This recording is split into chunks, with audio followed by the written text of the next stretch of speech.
Os samaritanos, cuja capital então era Siquém, situada sob o monte Gerizim e habitada por judeus desertores de sua nação, vendo que o conquistador tratara com bondade os de Jerusalém, resolveram dizer-lhe que também eram judeus.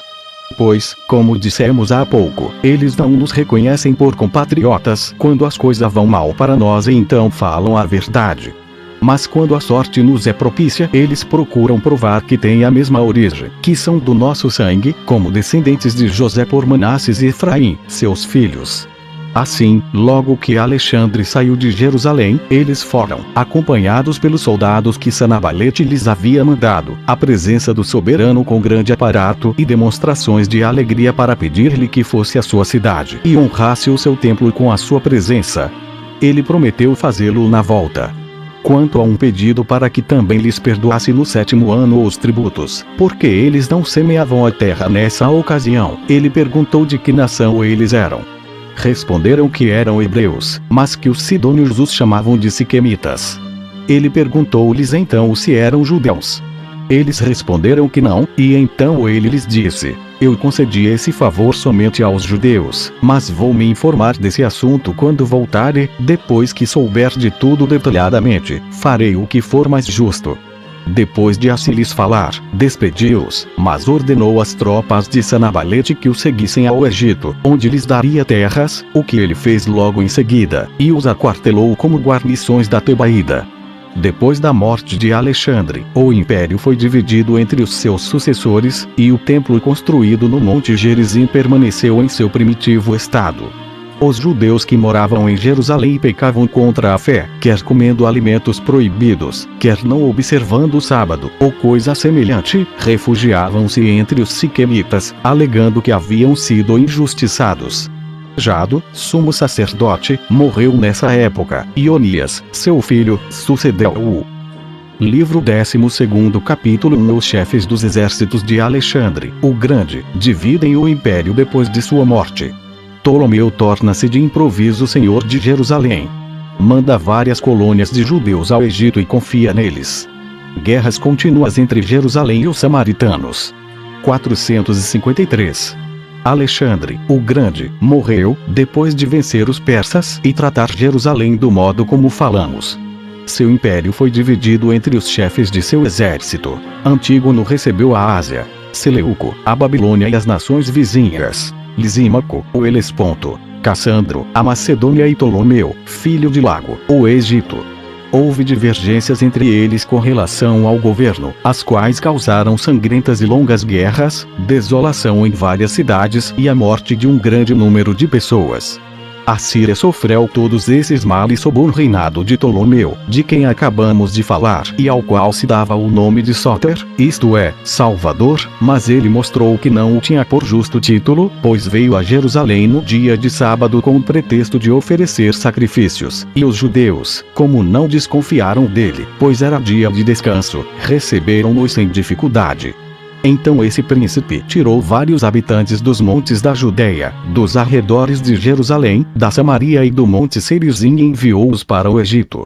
Agatarxide, Cnídio, que escreveu a história dos sucessores de Alexandre, censura por esse motivo a nossa tradição, dizendo que ela nos fez perder a liberdade.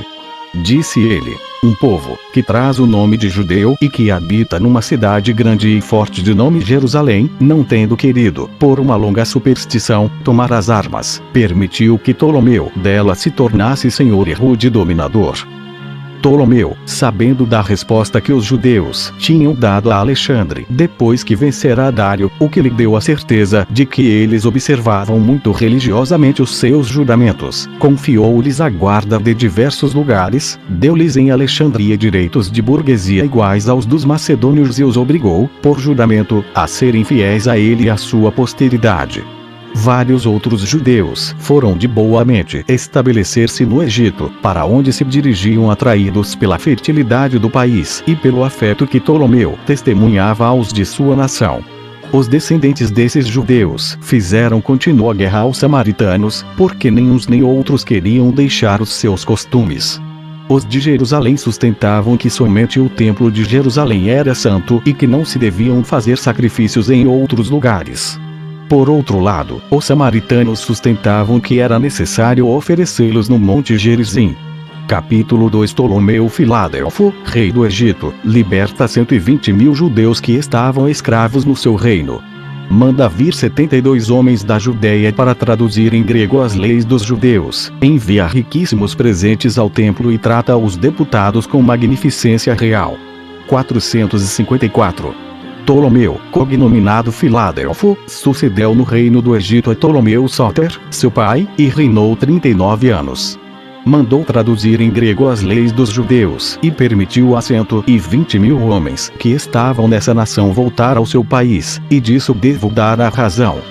Demétrio Falero, diretor da biblioteca do príncipe, trabalhava com extremo cuidado para reunir, de todos os lugares do mundo, os livros que julgava merecerem essa honra e tinha isso como coisa que seria muito agradável ao soberano.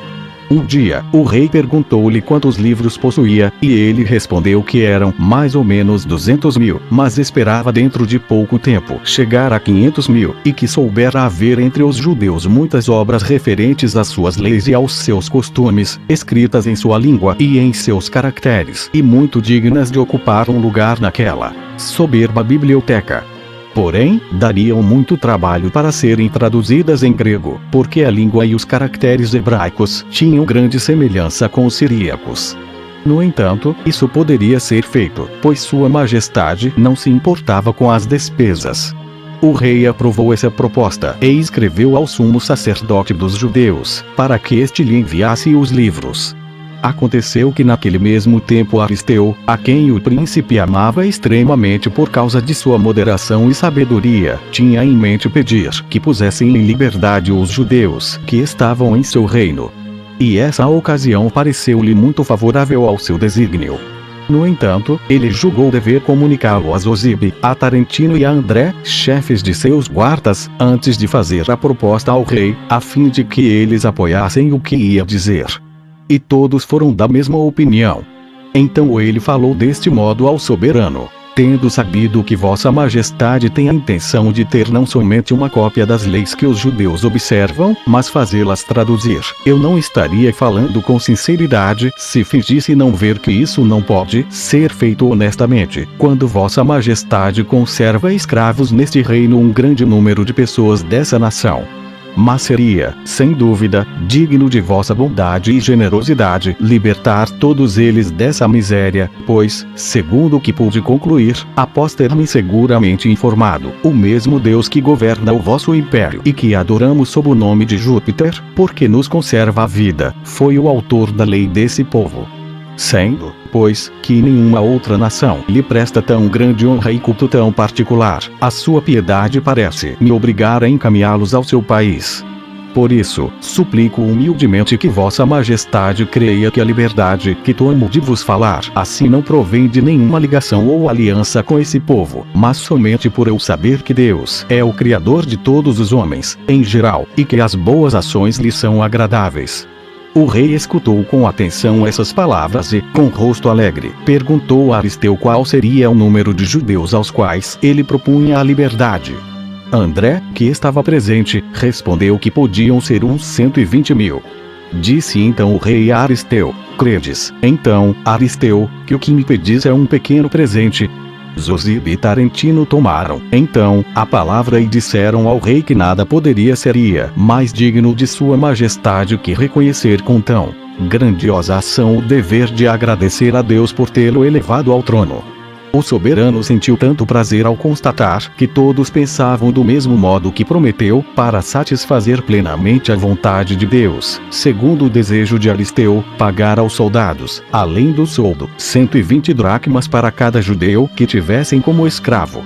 Eles disseram-lhe que essa despesa subiria a mais de 400 talentos, mas ele respondeu que isso não o impediria de fazê-lo.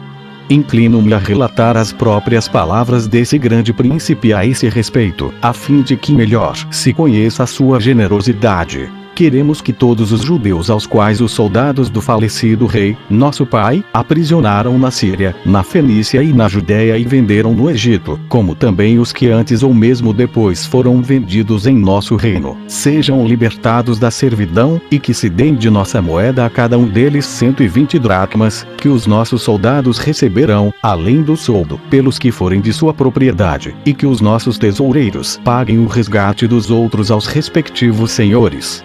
Porque tenho motivos para crer que isso ocorreu contra a vontade do rei, nosso pai, e contra toda a equidade, e que os soldados trouxeram ao Egito esse grande número de escravos pelo único desejo de se aproveitarem deles.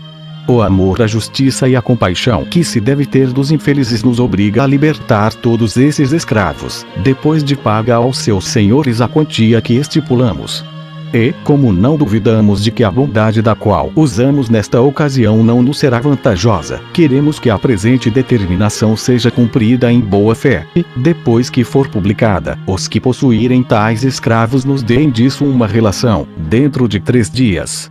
Será permitido denunciar a quem não nos obedecer, e todos os seus bens serão confiscados em nosso favor.